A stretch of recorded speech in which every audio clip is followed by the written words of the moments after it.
Hey guys, here with my first ever patch rundown. My goal for these videos are to provide you guys with patch rundowns that are short and to the point and nothing too in depth. I'm not gonna go in depth with these things, and just to give you guys a little idea of what the patch has to offer. So yeah, let's get into it. So this patch has Seraphine, which we'll take a look at after the rest of the patch if you guys are interested, so stay tuned for that. The first change that has been added is a Mumu. Now some of you will not care about this, some of you might be excited.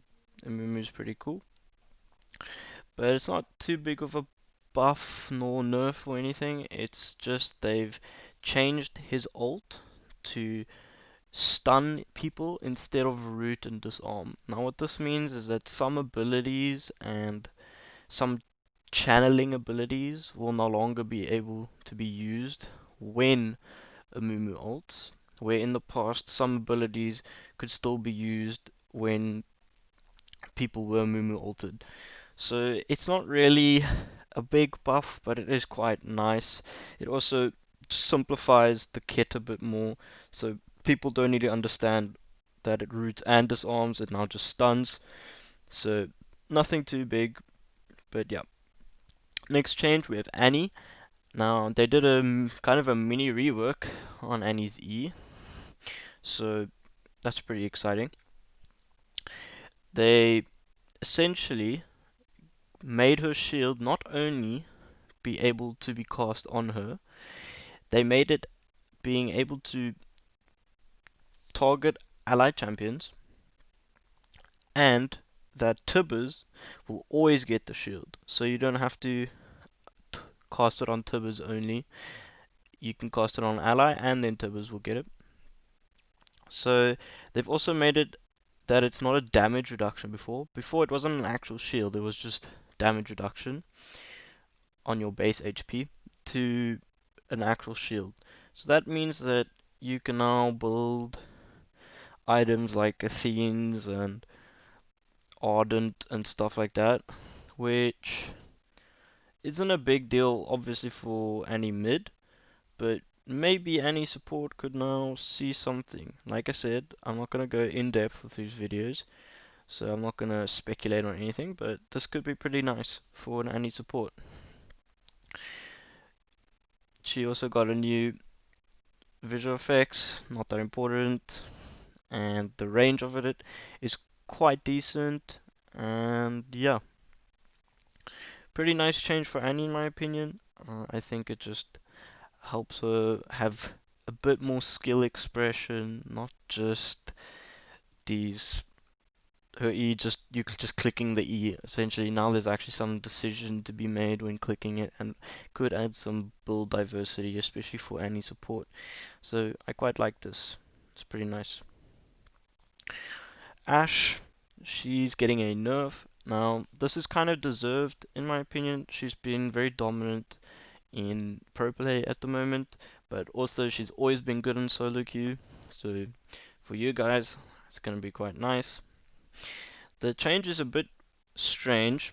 So her W, which is the thing that shoots out all the arrows, if you guys don't know that, it shoots 9 arrows in its arc.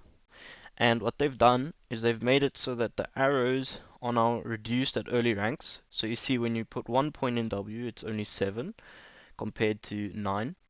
And then it scales up throughout the game.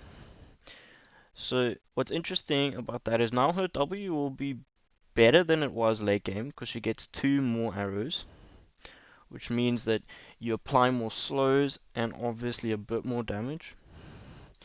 And in the early game it will be a bit less oppressive. Now Ashe normally maxes W first, and I think this will remain to be the same with these changes. And what that means is that at level, only at level, let me just make sure about this. only at around level 5 will you get back to Ash's old arrows, and that's really big. It just means her level, obviously pre-level 5, you're not going to be as strong in lane, which is pretty nice, I think, because Ashe feels super oppressive in lane because of this ability. So I think it's quite a nice one, and I think it's pretty cool that her W does scale better now, but it's a bit less oppressive. Next one, Brand, another kind of mini rework for Brand, and it's pretty cool in my opinion. I really like what they've done with Annie and Brand this patch. So essentially what they've done, just a quick summary and then I'll go in depth, is they've given him more AoE damage, essentially. So you can now apply more AoE damage across the team, but they've taken away from his single target damage. Now that's how I would describe it.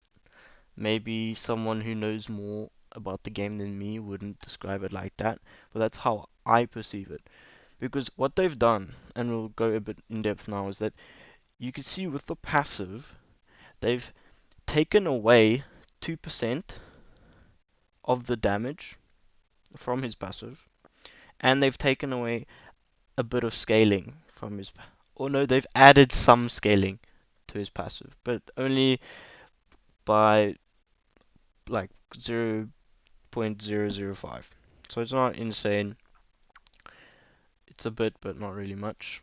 So his passive will do less net damage, but yeah, we'll get into why I think he'll still do similar damage numbers than he used to. So now we can see his E used to be that it would only spread if the person was already affected by his passive, which means you often wanted to first hit them with your W or Q and then press E so that his passive would spread. But now it always spreads, and if the passive is on the person, it will spread in a further range. So you see here, when he doesn't have passive on the target, it's 300, and when he does, it's 600. And they've also added a nice visual effect which shows the spread range for it. So what this means is that you'll be maybe not really wanting to use your E on someone who has passive and rather use your Q to stun or something, but it means that you'll be able to get your passive on more people more reliably without having to use ult. So that's pretty nice in my opinion. And next change is his ult. So now his ult can actually bounce from him. So that's not from all his allies, that's only him. So if you know how Brand ult works, it obviously bounces around targets, and now they've made it so that his ult can bounce off of him. And how it works is that it will prioritize bouncing from between enemy champions, then him, and then any other target. So those any other targets would be like minions or objectives and stuff like that. So this means that your ult will often be able to bounce more, which is quite nice. This is why I said that he'll probably end up doing more AoE damage. So to conclude my Brand segment, basically they've taken away some of his early damage in lane, which I know lots of people find oppressive, and they've given him more ways to apply his passive. So take down the damage from his passive, but apply it more. So hope you guys understand that. I think it's a pretty cool change. Next is Galio. Now, this Galio change isn't really that big. Essentially what it is that his E, which is the thing where he like charges backwards and then goes forward, now has a minimum distance where he dashes. So he doesn't now just, if he hits something, stop dashing. He will go always 250 distance. So that's kind of just a like a quality of life change. It's not really a buff or anything like that. But yeah, it's pretty nice. It also, as you can see here, means that people have more chance to dodge it. Yeah. Now another kind of quality of life change for Jinx is that they've made it so that her traps will deal all of its damage when someone hits it. It doesn't like burn anymore. So how her traps used to work is you would walk into them and then it would deal some damage over 1.5 seconds, but now it's gonna deal it as a burst, which is, it's not like she's getting more damage, it just makes a bit more sense now. Karthus change. This, they're taking away 5 damage from his Q at all ranks. Now, this isn't like a champion killing nerf, but 5 damage at all ranks it is something.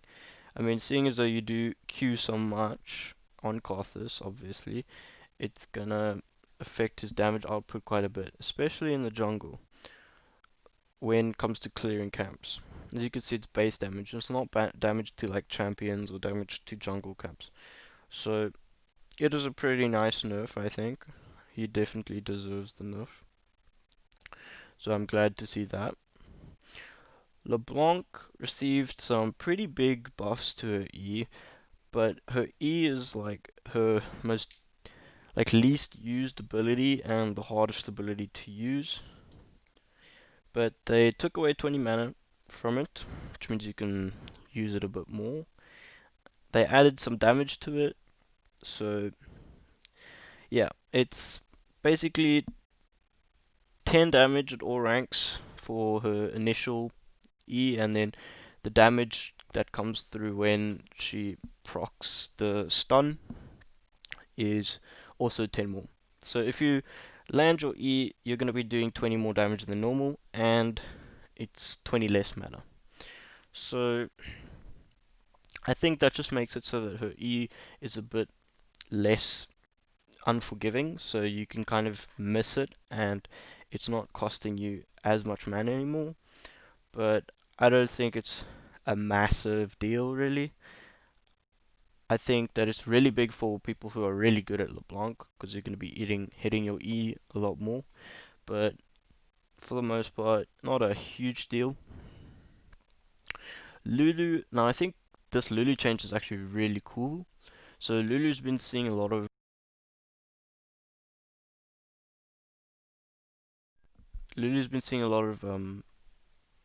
presence in the top lane and some in the mid lane, especially in pro play, and Riot have done a pretty good job in nerfing that, I think. So essentially, with Lulu in a solo lane, you will max Q first, which means that you obviously have more wave clear and more poke. And now they've made it so that her base Q is still the same amount of damage, but then the later ranks it is less damage. And that means that you get punished for maxing this ability first compared to what it used to be. So on Lulu support, you don't really max Q first anyways. So this change doesn't really affect Lulu all that much. But for top and mid Lulu it does. It's going to mean her wave clears a lot less and she's a lot less oppressive in lane. So I really like what they've done here. Nasus, pretty nice Nasus buffs. Not that I really care. I think Nasus is a pretty lame jump.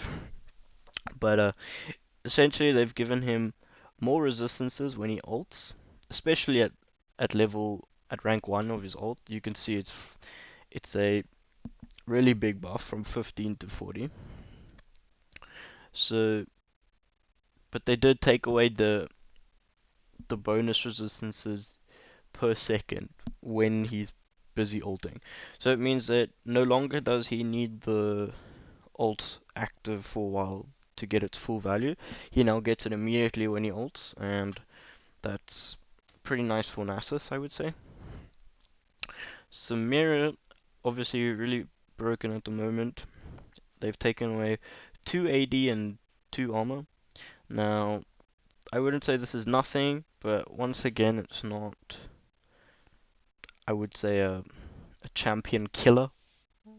So, also, I'm not a huge statistician, so I can't necessarily go into how big of a change this is really, but it is a nerf. I don't know if it's that big of a deal though. Next champ, Sejuani. Now Sejuani's not been seen at all really, especially in solo queue, and they've decided to give her some more damage on her R. I don't think this really does anything. I mean, your R is obviously your least used ability, so it's not like you're really spamming it or something. So I don't know, 25 more damage on her R is just like whatever. It's also not like you're building damage on Sejuani, you're going full tank. So I don't know. It's kind of a weird change. Guess it's still nice to see if you're a Sejuani fan, but who really cares? Xayah. Now Xayah's been unmeta, or off meta rather, for quite a while. I think she's still pretty decent, but she doesn't really fit the bill in pro play at least. And what they've done is give her more attack speed growth, 0.6 to be exact. Once again, I'm not really all that sure how that affects her. It is a nice change. Obviously, you like to see buffs on champs, especially Xayah. I think Xayah is a really cool champion. But I'm not entirely sure whether it's gonna make her OP. I think it will boost her win rate a bit, but I'm doubtful that it's a massive change. Last champion to be changed is Zed. So what they've done is taken away some of his E base damage. Now it is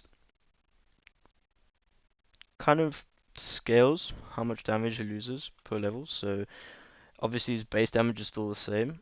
At level 1 it's 70 and 70. But then he loses 5 damage, 10 damage, 15 damage and then 20 damage. So this is a pretty interesting nerf once again from Riot. It's similar to the Lulu one where Zed you're maxing Q first. So it's not going to affect his early laning phase. So that's quite nice for Zed. But it is affecting his late game damage, which I think is pretty nice. Zed does sometimes do a bit too much damage late game than he should, and but it keeps his early game power there. So I think it's a very respectable nerf, and I think it will affect him a bit. Just two minor things. They've added indicators for Shaco and Annie, so you can now see how far your clone and Tibbers can go. And otherwise, we have some skins coming out. I'm not going to be talking about that. So yeah, let's go talk about Seraphine.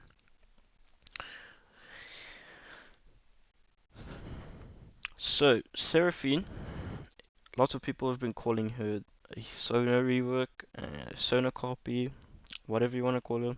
She is a new champion, so we'll be looking at her. So Seraphine's passive is every third ability she casts echoes, which means they obviously happen twice. And if she casts an ability near one of her teammates, she gets a note. Now notes give her more range on her auto attacks, and they deal some magic damage, and yeah, that's kind of what a note does. You can see around the Leona, she has some notes. Her Q is kind of like a Nico Q.